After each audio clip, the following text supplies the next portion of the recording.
بسم الله الرحمن الرحيم. الحمد لله رب العالمين والصلاة والسلام على سيد الأنبياء والمرسلين وعلى آله وأصحابه أجمعين. Assalamu alaikum wa rahmatullahi wa barakatuhu, and welcome back to Fajr Quran Dars session. Inshallah, we will be starting Surah Yusuf today. Finishing Surah Yehud yesterday, we will continue with the next surah, Surah Yusuf. And it will be an introduction, and we'll try to do some ayat, most likely up to ayah number 10, 1 to 10. أعوذ بالله من الشيطان الرجيم. بسم الله الرحمن الرحيم. ألف لام را. تلك آيات الكتاب المبين. إنا أنزلناه قرآنا عربيا لعلكم تعقلون. نحن نقص عليك أحسن القصص بما أوحينا إليك هذا القرآن وإن كنت من قبله لمن الغافلين. إذ قال يوسف لأبيه يا أبت إني رأيت 11 كوكبا والشمس والقمر رأيتهم لي ساجدين. قال يا بني لا تقصص رؤياك على إخوتك فيكيدوا لك كيدا إن الشيطان للإنسان عدو مبين. وكذلك يجتبيك ربك ويعلمك من تأويل الأحاديث ويتم نعمته عليك وعلى آل يعقوب كما أتمها على أبويك من قبل إبراهيم وإسحاق إن ربك عليم حكيم. لقد كان في يوسف وإخوته آيات للسائلين إذ قالوا ليوسف وأخوه أحب إلى أبينا منا ونحن عصبة إن أبانا لفي ضلال مبين. اقتلوا يوسف أو اطرحوه أرضا يخل لكم وجه أبيكم وتكونوا من بعده قوما صالحين. قال اقتلوا يوسف وألقوه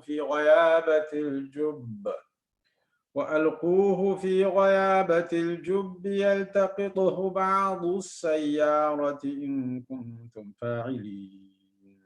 صدق الله العظيم. Surah Yusuf, ayah number 1 to 10. Now we will probably spend a little time, sometime on the introduction, and try to see if we can get to ayah number 10.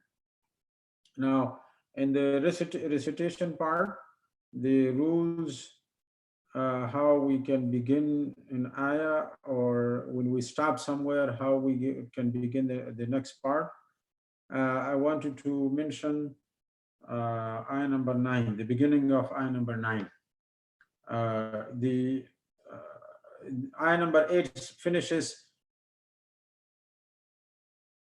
in Abana lafi dalalin mubin. And the next ayah, 9, starts with the Hamzatul Wasl, within like alif's shape, with a small head of Sad on the top. In these prints of the Quran, mostly in Medina prints, that is a Hamzatul Wasl, which means that if you are beginning a word or an ayah with that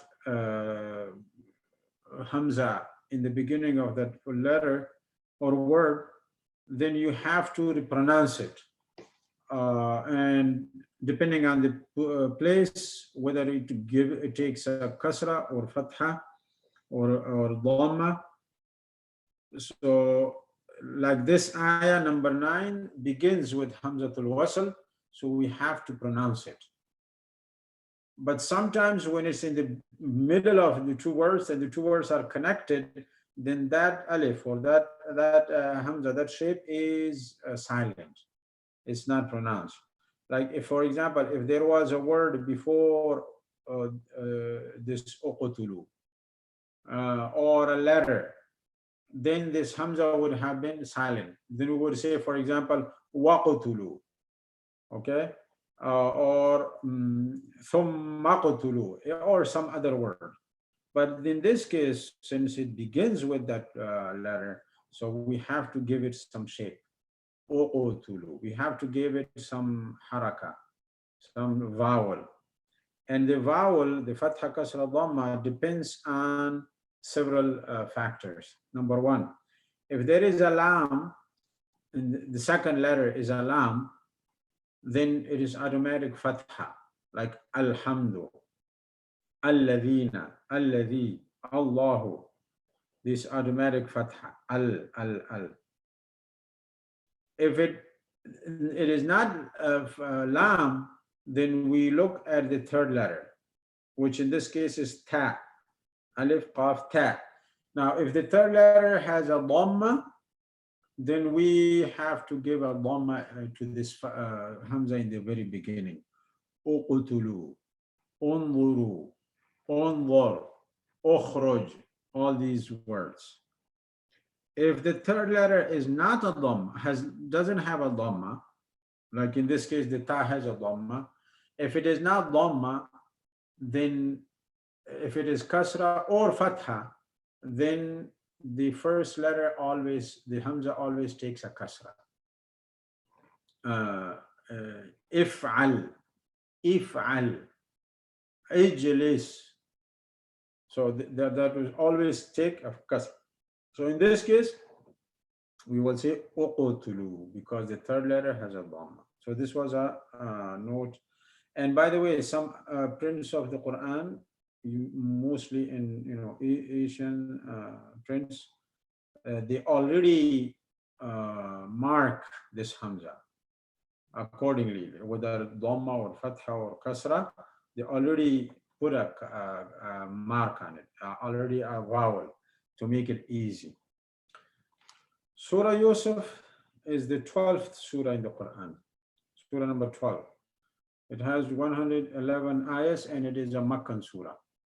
In the order of the Quran, the Mus'haf, it is 12th, but in the order of revelation, it is 53rd. Surah number 53. And in the revelation, it is also right after Surah Yunus and Hud, just like in the Quran.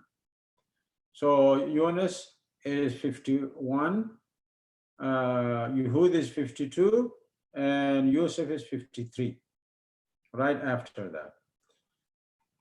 In Surah Hud, in the beginning, we said that the Prophet ﷺ was asked, and he said, Shayyabatni Hudun akhawatuha. Hud, Surah Hud, and the responsibilities and the mention in there, especially istaqim kama umirta, be steadfast and strong as you have been commanded. This surah and similar surahs made me look and turned me old. Now, right after that, this surah comes, Surah Yusuf. Surah Yusuf comes in Makkah at a time when the Prophet ﷺ was going through a lot of hard, difficult days. It was called Amul Huzn, the year of sorrow. So at a time when the Messenger ﷺ and the Sahaba, the believers with him in Makkah, they were going through challenges, the hardest and most difficult times of their life. This was a time when the people of Makkah had boycotted Bani Hashim, the family of the Prophet ﷺ, and the believers. They had expelled them from Makkah and they spent almost 3 years in the valley, right outside Makkah. And they were boycotted completely. No dealing with them, no transaction, no contacts, no buying, no selling, no one can provide them food or anything. So they suffered for all that long. And when they came out, and that's a separate subject, when they came out, many had been sick and some passed away.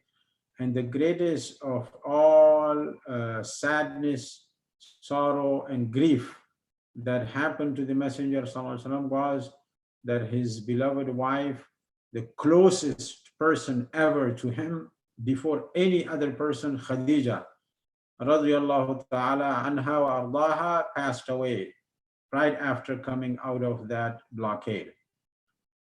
Uh, she was sick. She got sick in that valley and got worse. And as soon as they came back to Makkah, she passed away. So that, multiplied the sorrow and the grief of the Prophet ﷺ. So Khadija radiallahu anha was the greatest supporter for him in his family, and she dedicated everything that she owned, personally, financially, and emotionally, spiritual, everything that Rasulullah sallallahu alaihi wasallam would turn to her, in those difficult days, challenges, and things coming from the people of Makkah, the Quraysh. The first person, when Rasulullah alayhi salatu wasalam received the revelation in Jabal al-Nur, when he first in Ghar Hira, al-Hira, when he received that revelation, and he was kind of terrified, and because it was all a new experience, a very heavy burden, a very heavy load, the first person he ran to and turned to was Khadija radiallahu anha. And she comforted him. She gave him the best advice you can ever imagine.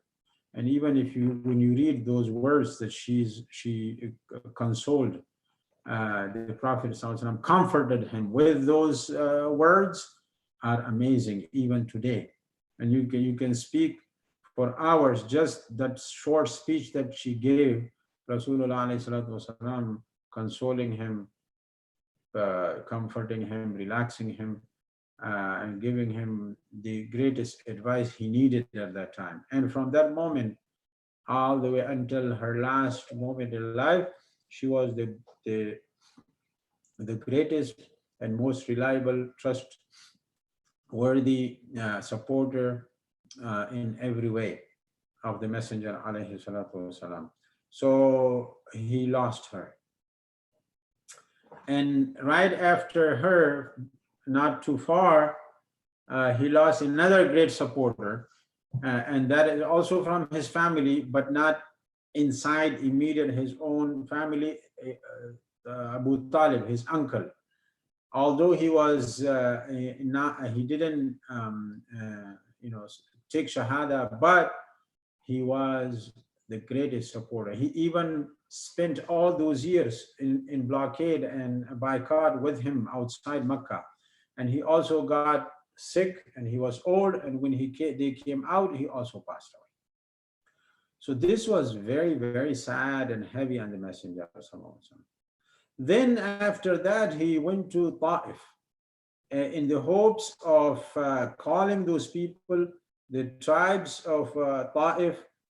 So he hoped they would answer, they would accept, and the da'wah, the call of Islam would spread.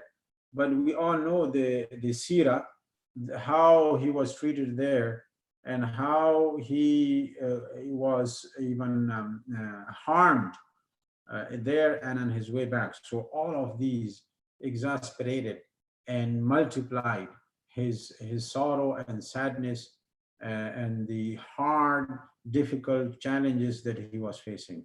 In all of this sorrow, and this year is called Amul Huzn, the year of sorrow and sadness and grief. So in all of that, Surah Yusuf comes. So imagine now the function of Surah Yusuf, the effect of Surah Yusuf, the benefits of Surah Yusuf, giving him that comfort, giving him this confidence, consoling him, in many ways, that you are going through these hard, difficult times. But let me tell you about another prophet before you, another messenger, Yusuf alayhi salam, and his father Yaqub alayhi salam, but more so about Yusuf alayhi salam from very young age, how he went through very, very difficult and hard, challenging times and incidents. But Allah has willed it, and because of patience and perseverance, from the very bottom, from the very difficult, hard times, he even was elevated and became the ruler. So this, in many ways, gave him comfort. And that's why a lot of the mufassirin, a lot of the ulama, scholars in the past, they say, whoever feels any type of depression, sadness, any type of grief, disappointment, recite Surah Yusuf, especially when you understand the meaning. This Surah Yusuf is a source and a means of comfort in every sad situation. Every time you feel depressed, come turn to Surah Yusuf. The whole Quran, but specifically this surah. And this surah, it is also mentioned, Wallahu alam how authentic that is, but it makes sense that because of its beauty, because of its smooth, nice, consecutive narrative, the story goes in a very smooth and nice and beautiful manner, that one never gets tired of it as much as they read, as much as they recite and repeat. And it is said that the people of Jannah will be enjoying reciting the whole Quran, but more specifically, they will have a special taste of reciting Surah Yusuf and Surah Maryam. These are two very great, excellent ways of narrating the life of these two great prophets, Yusuf alayhi salam and their Surah Maryam, Isa alayhi salam and his mother Sayyida Maryam alayha salam. Surah Yusuf, this is unique, not like any other story of prophets and messengers that are mentioned in throughout the Quran, like Musa alayhi salam, the most mentioned prophet in the Quran. His story exists from the beginning to the end of the Quran in different places with different details and different portions and parts of his history and life in different parts, wherever it fits and wherever the context requires. This is the only surah that is mentioned all together at once, and it exclusively and only talks about the legacy, the time, the story, the history of Yusuf alayhi salam. The very beginning is introduction in just a few ayahs, 6 ayahs. And then in the end, there is a conclusion. But the rest is a very chronological, in very successively orderly fashion, a story of Yusuf alayhi salam. Now, there is a very beautiful point to make here. Quran in its narrations, and even when it says the stories and mentions the history, it is when this history and the stories are broken down, they also make a lot of sense. they also are beautiful. They also are nice to recite. And when it gives story together, all in one place, like Yusuf, you also won't be bored, and you will also enjoy, even if it is said all together at once. So in both cases, Quran has ijaz. It is a miracle of how eloquently, how beautifully it is said and constructed together and put together, as Allah subhanahu wa ta'ala mentions in many, many places, Hakim, this Quran, this Muhkam Fussilat Ayatuhu, this is the um, miracle of the Quran. Now, the Yahud came to the Prophet sallallahu alaihi wasallam, and they also used to tell the people of Makkah, and sometimes the people of Makkah would go to Yahud and ask, tell us something that we can ask Muhammad sallallahu alaihi wasallam that he would not be able to answer. So some of those questions they ask him about Ruh, ask him about Yusuf alayhi salam. And it is also said that some of the scholars and some of these Jews came and asked the Messenger sallallahu alaihi wasallam, tell us about a prophet whose father was a prophet, and they gave them a hint, an idea, and tell me about the whole story. So Allah subhanahu wa ta'ala revealed Surah Yusuf and gave them the complete full story. And in some of the narrations say what the Messenger sallallahu alaihi wasallam said to one of those Jewish people, so if I give you the detail, if I give you and read and recite to you the story, will you believe? And he said yes. So as soon as the Prophet recited Surah Yusuf, he says, that's exactly the true story. How did you know about this? Where did you get all of that? And he believed right there and then. Surah Yusuf, Allah calls it Ahsan al-Qasas, the best of all stories. And there is a discussion of how and why it is called the best of stories. So many things have been mentioned about this. The first thing that comes into mind is because it comforts the Prophet ﷺ. And it came at a very, very difficult time in his life, where he was absolutely in a very sad and sorrowful and time of grief. And this surah comes, so it becomes the best of stories for him to be comforted with. Secondly, as Allah mentions, because in this surah it is said in a complete, full chronological order and a very complete form, so it becomes the best of all stories. It is also said that because in this surah, the beauty of Yusuf alayhi salam, his spiritual, his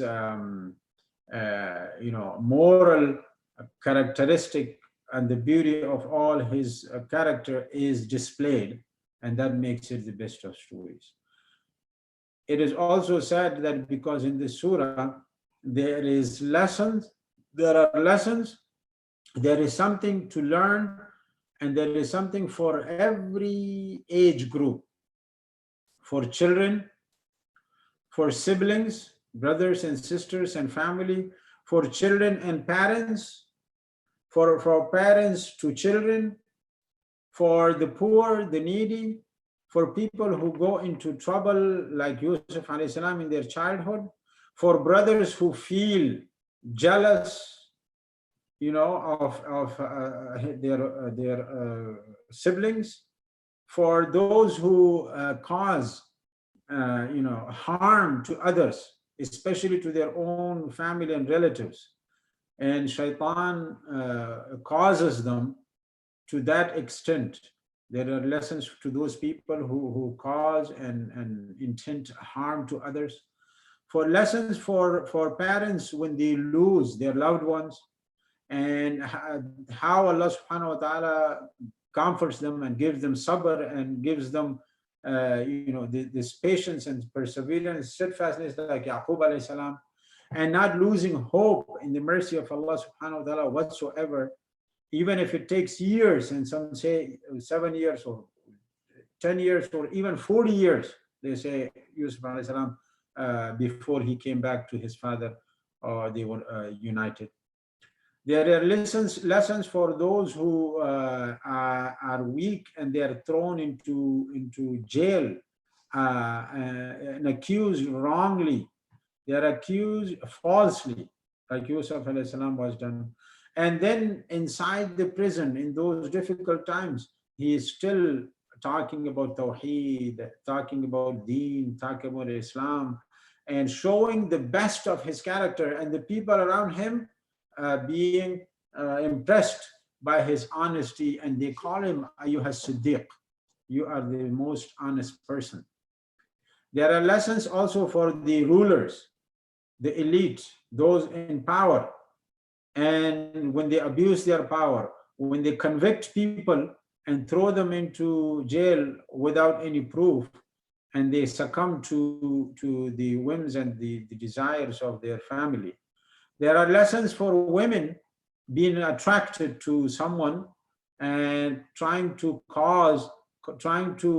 push him and invoke him to and invite him to commit wrong.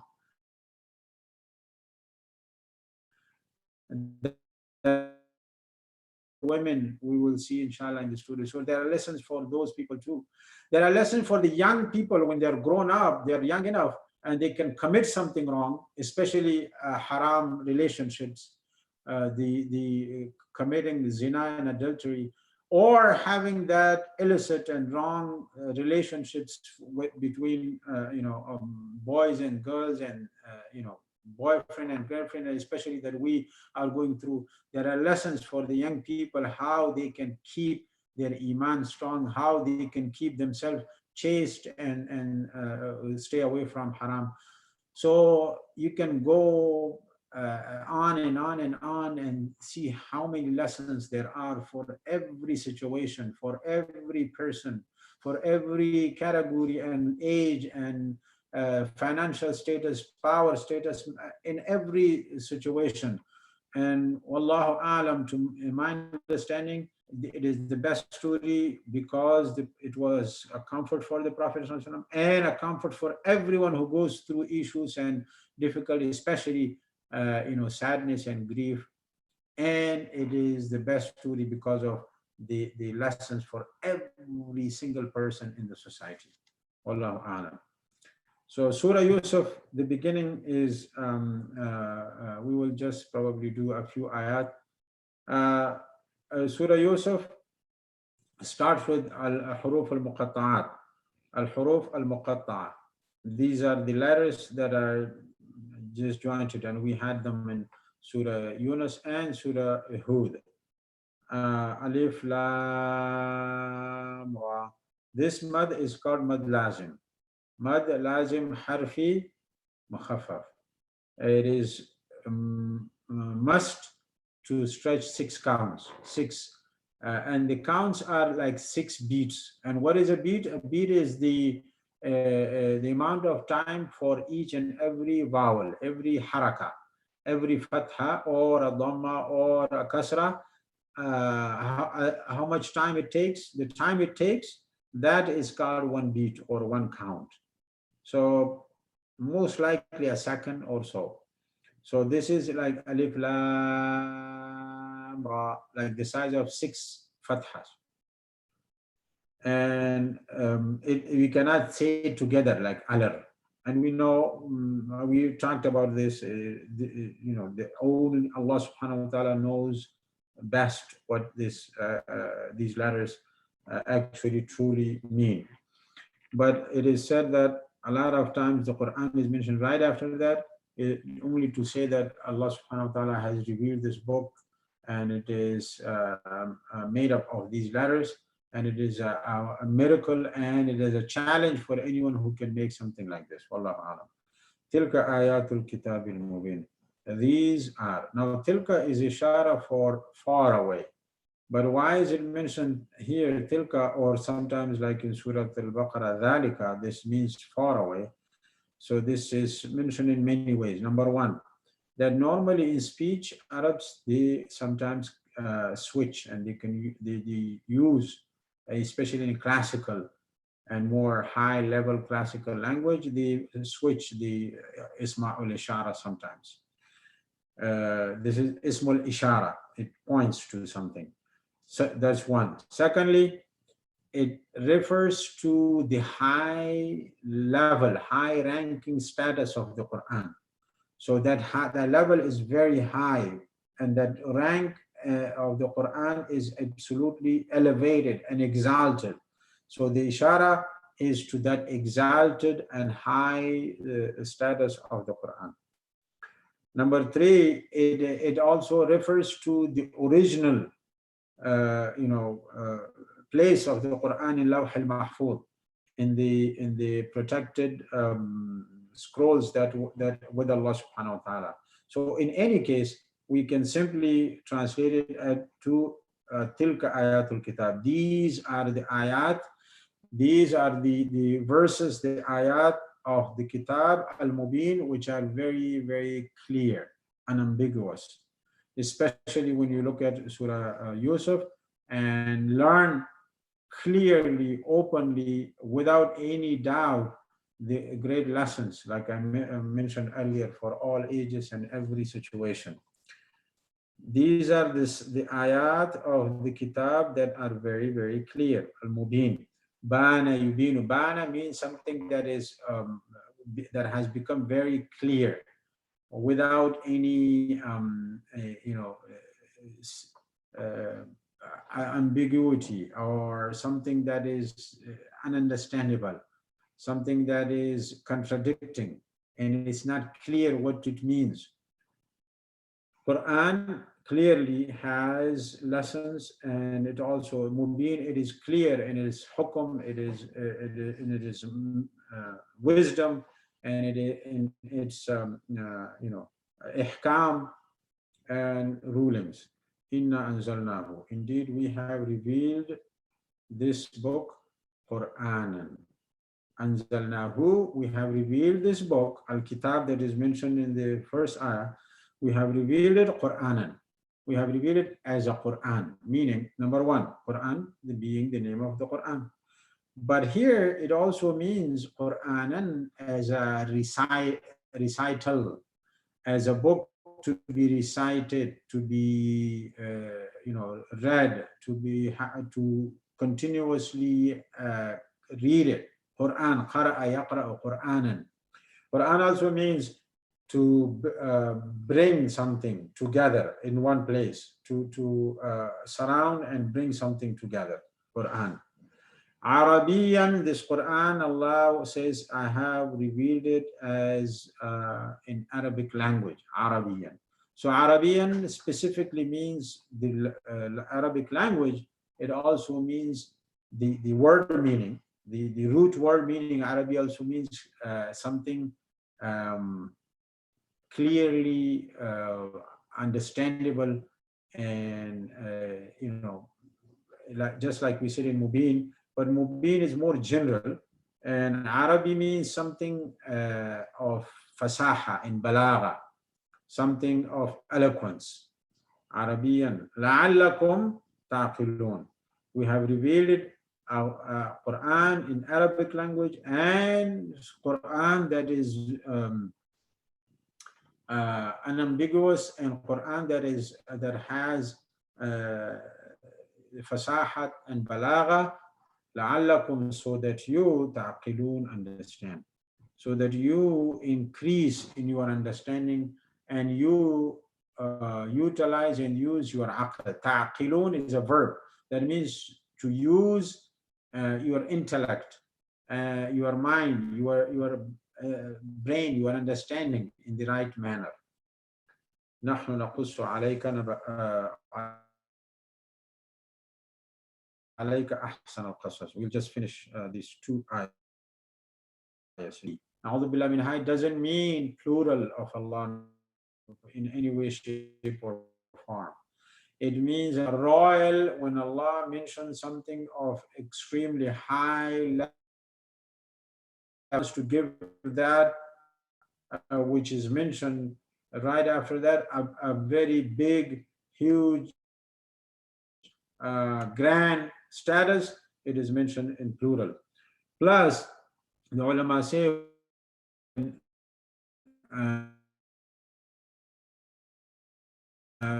in that command, in that order, then it is mentioned in plural, as Allah revealed the Quran to the Prophet ﷺ through Angel Jibril alayhi salam. So here it says, "Nahnu, we naqussu, we detail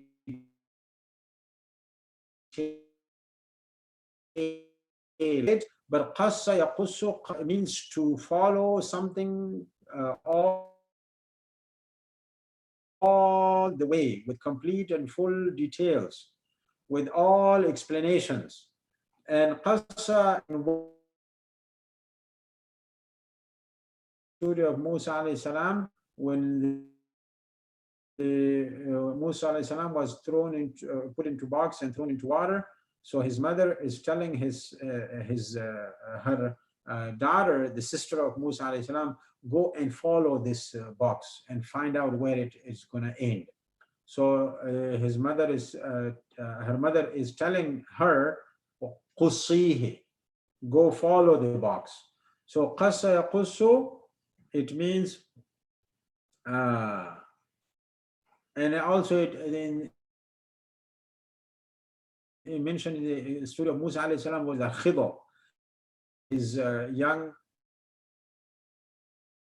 servant together, and there was a place that was appointed for them to be meeting Al Khidr, and they missed that place. And after they passed, he asked the young man about the food, and he said, "Oh, remember when we had a stop in such and such place, and the fish that we had just jumped into water." So he said, that is the place where we were supposed to be waiting for Al Khidr, to meet that person.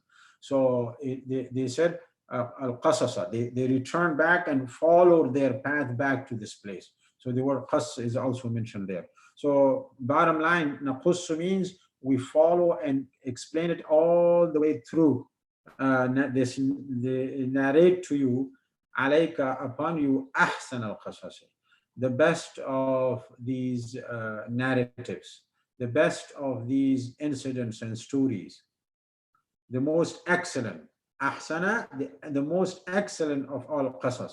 And Surah Al-Qasas, which is mostly talking about Musa alayhi salam, is also called Surah Al-Qasas. And subhanAllah, there is a connection. That place is also so beautiful, talking about also all about Musa alayhi salam, mostly about Musa alayhi salam.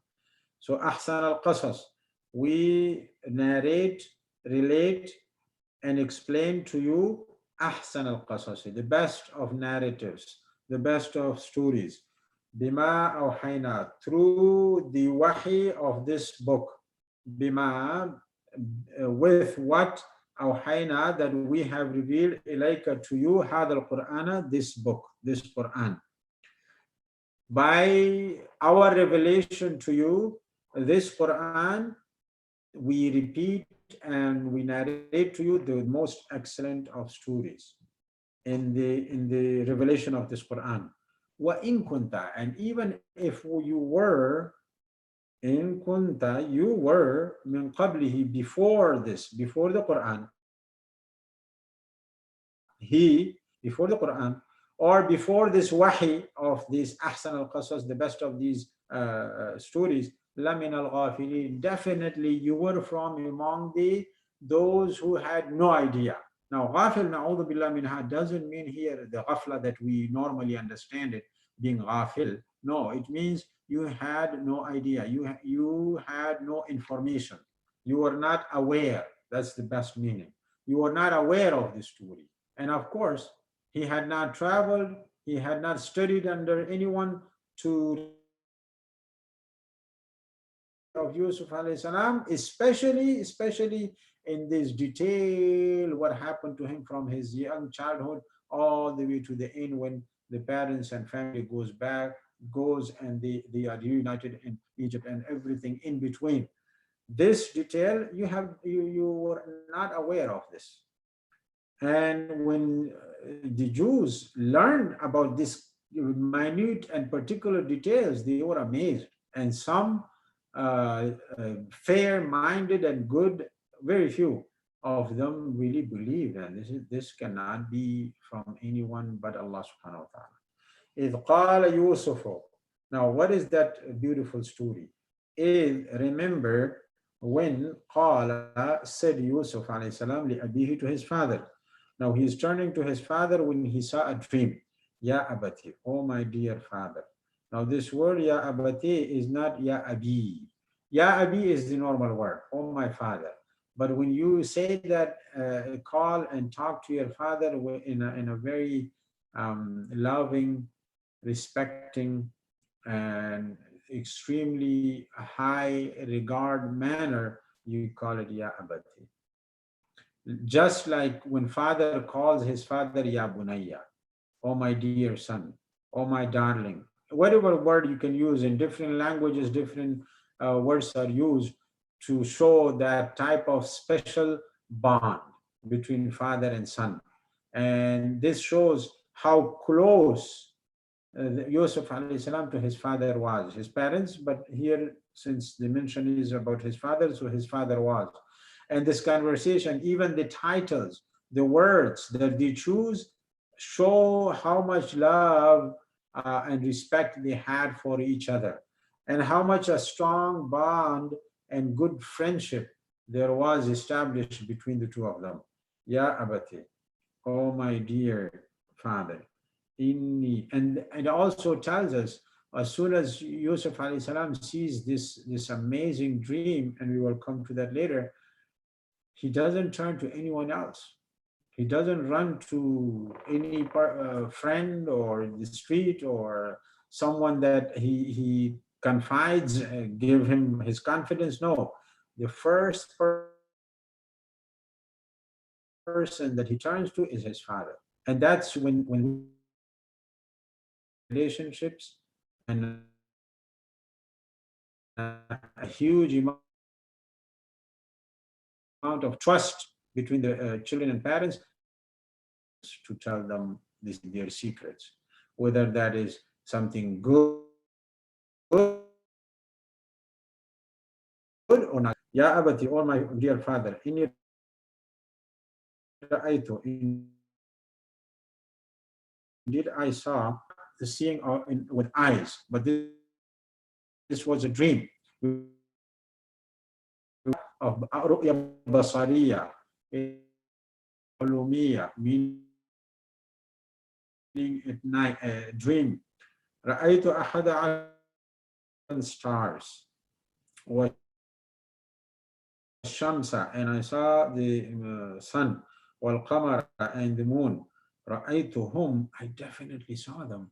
Now he repeats that.